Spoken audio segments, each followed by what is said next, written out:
On any given day in Scotland, any given school day, there are hundreds of thousands of good pupils being taught by tens of thousands of good teachers in thousands of good schools like this, and thank you for allowing us to be here.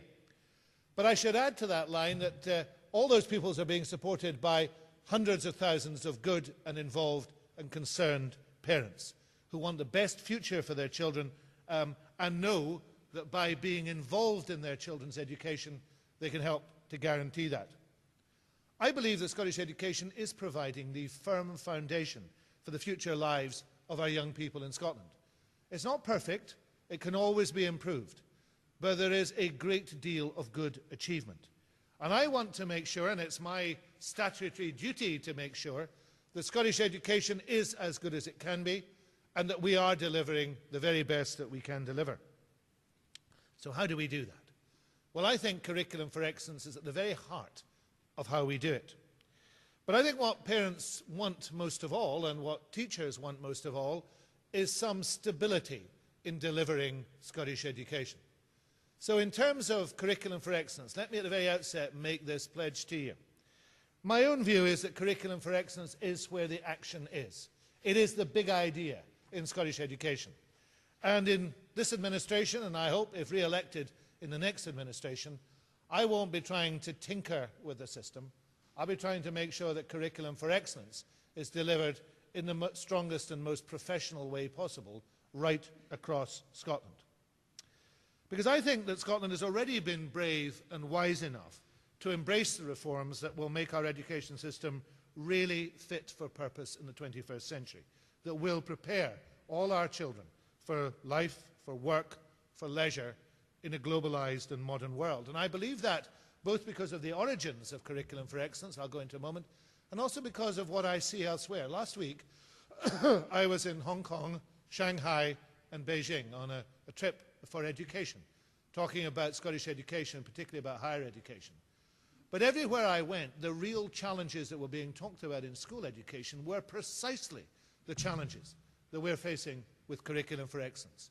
They were absolutely the issues of how we create flexibility and creativity in an educational system.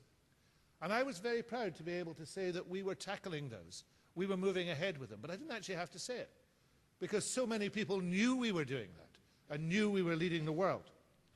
Last month at the Scottish Learning Festival, the international experts who were there were generous. I think you could even call it unstinting in their praise for curriculum for excellence and for the transformational change in education that is happening right here in Scotland.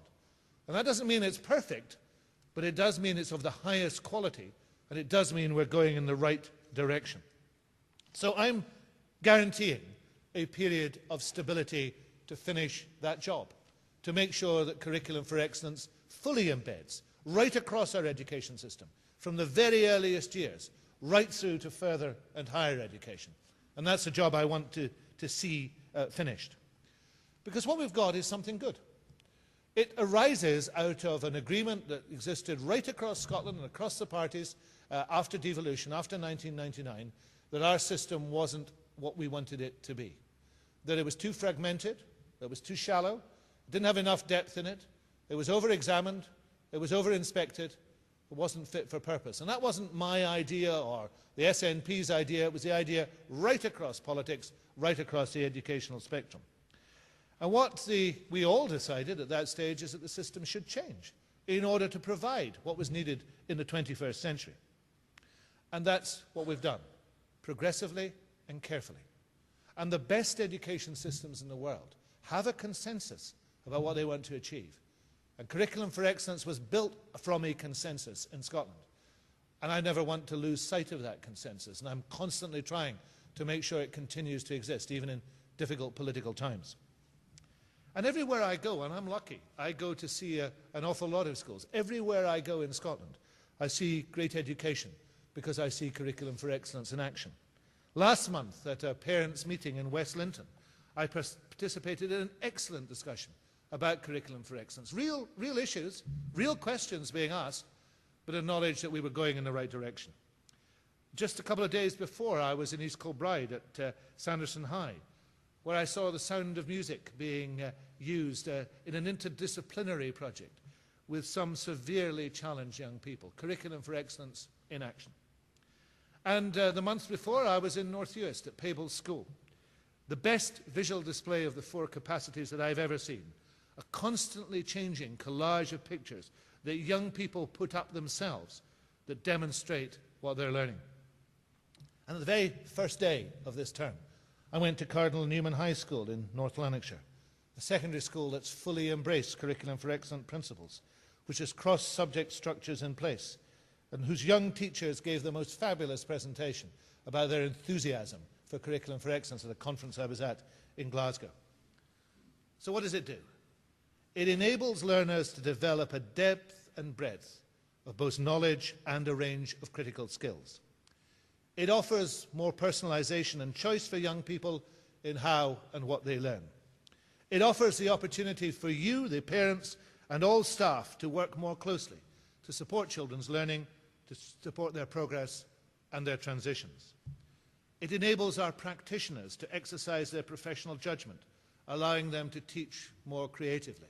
And there's no doubt that the other characteristic of a great education system is one which relies upon the professionalism of its teachers. And it offers qualifications that build on what young people have actually learned. Not what they've been put through, not what they've been structured to do, but what they actually know and have learned. So overall, what Curriculum for Excellence does is it presents the coherent approach to education from 3 to 18, and I hope beyond. And the universities now are talking about how they adapt what they're doing. And Aberdeen University this year has introduced a new first-year course that is very much structured on Curriculum for Excellence lines and is attracting a huge amount of enthusiasm from new students. It supports progression for all, from the early years through to primary, secondary and onwards. And what does it aim? Well, you know what it aims to do. It aims to create the young people of Scotland as successful learners, confident individuals, effective contributors and responsible citizens. The things that we want all young people to be. Indeed, the things that will distinguish Scotland as a successful nation. So that's why Curriculum for Excellence was right in conception. It was right to push it forward. It was right to be resolute in its introduction into secondary this year. And it's why it's right to see it through as the anchor of our education system in the years to come. And I think some of the most telling remarks about Curriculum for Excellence don't come from professionals or teachers, they come from pupils themselves. And my colleague Keith Brown was at Dunblane High School last month, and a group of 6-year pupils said to him that when they looked at what was happening to the first year, they wished they were starting over again. And I think that's the best tribute I've ever heard to Curriculum for Excellence. But of course we haven't also introduced the programme entirely perfectly, and that's what happens in this world. Nothing's absolutely perfect. And one of the things I'm most interested in is information and communication. And when I came into this post last December, I wanted to up the way in which we communicated, to provide user-friendly information for key stakeholders.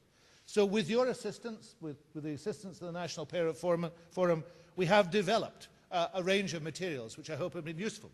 And they culminated at the end of the term last summer, at the end of the summer term, with a letter to the parents of all primary 7 parents and new Curriculum for Excellence in Action materials with videos, case studies and fact files.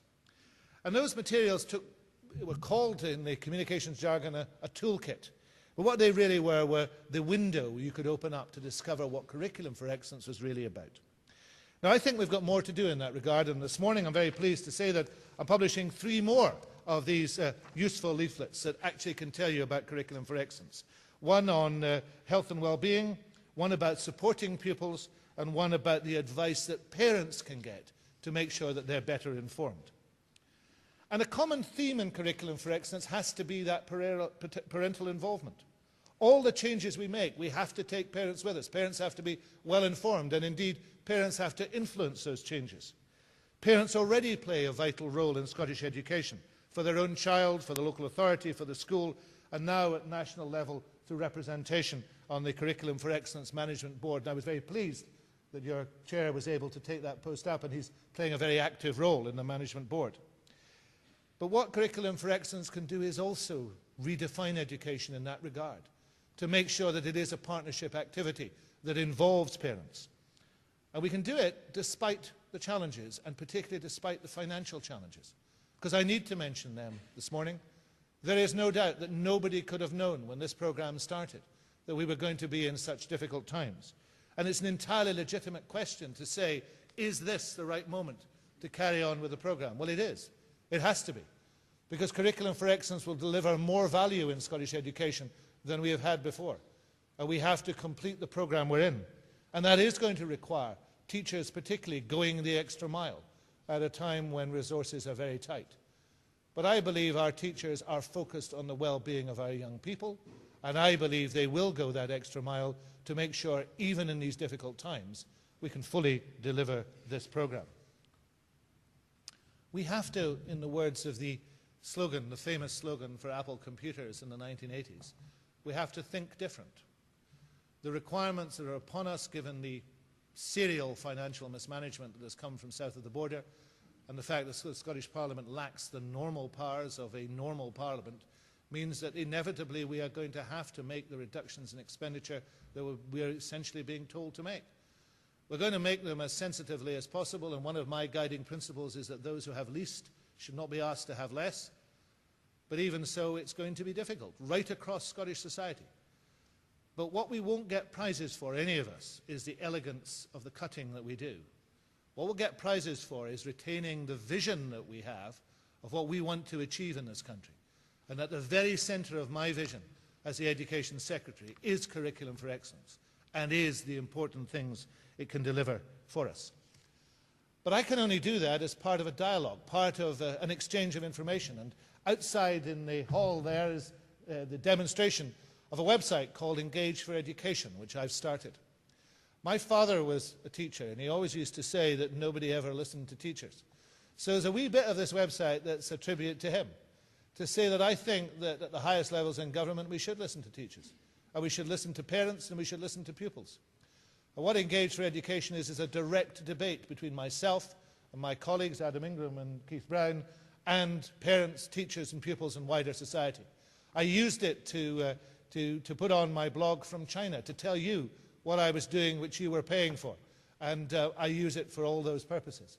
But you can use it too to communicate with the government, to give your ideas and views, and to exchange information. And a lot of people I invite to come onto that site and give us information and guest blogs. I think David has done one. I think you were in the very first. We start at the top and work our way down. You were in the very first blog, and I have invited members of this organisation to take part as well. And that's a new kind of dialogue I want to have with parents and with pupils. And let me come, in conclusion, to another aspect of that dialogue. You as parents have an absolute right to know what happens in every school in Scotland and to know what happens with your children. And I don't think we're fulfilling that entirely properly at the moment.